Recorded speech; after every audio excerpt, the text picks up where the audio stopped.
Hi everybody, Mike Pfeiffer here. I'm going to take you on a little tour of the town area, little progress that I've been making down there, kind of explain to you how it's done, and it's going to be a short video this evening, and I'll see you down there.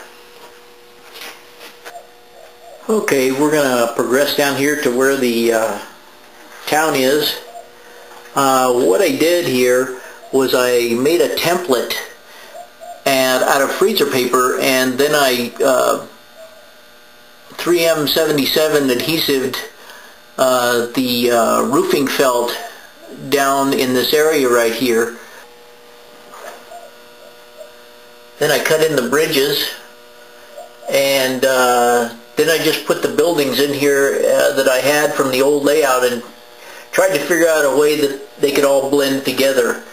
And I think it's turning out pretty good. As you can see here on the church, I got the sidewalk mounted on it and got a few people standing around it. And as you can see, it's going to be a parking lot on one side with a little alleyway through to the main street. The area that you still see not colored with the gray asphalt color there is going to be a cemetery. The building behind is the Parkview Terrace Walters kit. I pretty much just used the basic color of the windows the way they were. Painted the building, I think it was sand, polyscale sand. The building behind is kind of a makeshift put together building out of leftover parts. The angled building that you see there does nothing more than take up the space behind these frontal buildings here. And if you remember the old layout, those came from the old layout. And of course we've discussed the big building back here, which does nothing more than hide the trains coming out of the tunnel. And you can see that I've used some Model Tech Studio flats back there behind these structures to give it a little bit of depth. And of course the Woods Furniture building there was on the old layout. And these little buildings in between are just going to be fillers to take up the gap. And then the Schmelly meat plant you see here, I may have to work on that to get it to fit in there just a little bit better, but I think it does pretty good right now. The trains seem to look good passing by.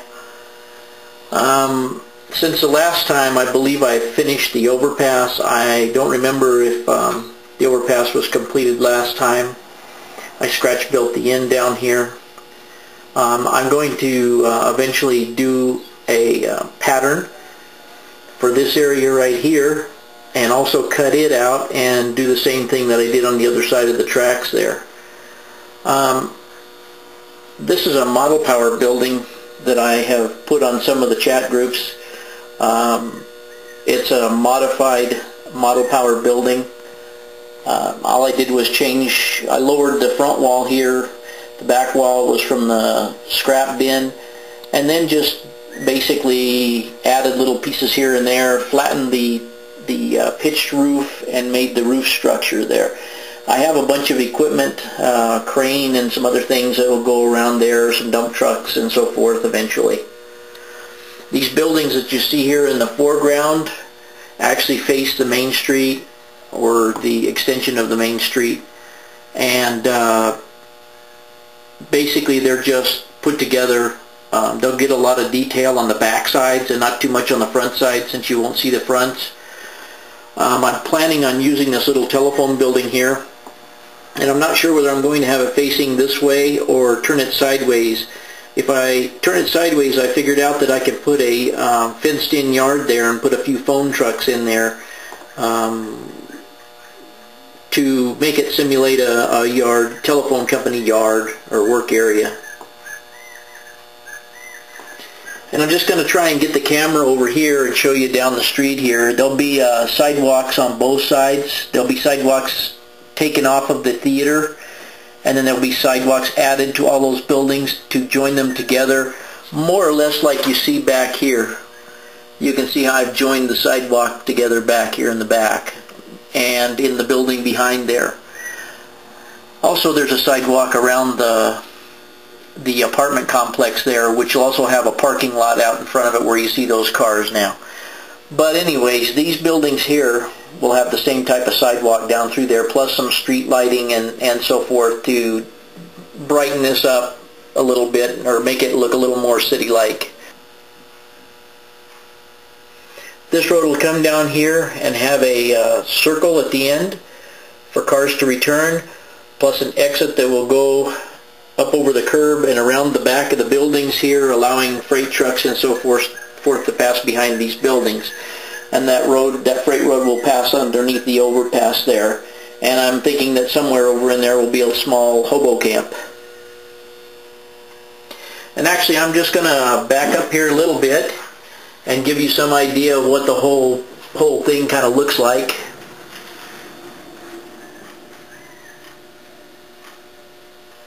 And I'm pleased with the progress so far. I have a lot more work to do on the roads, the lining and striping of the road, filling in the areas that need some more scenery. There'll be some trees in there, obviously, and grasses and so forth. But that all remains to be put in yet. Here we are. I just wanted to give you one little shot of last video. I explained how I was going to fill this in and put a little road along here. And we're just going to kind of take a bird's eye view. I just got done putting this plaster in. Of course, it doesn't have any color attached to it. I leveled off the tracks in the yard. You can see some of the shims here that I had to use because my homosote was not completely level.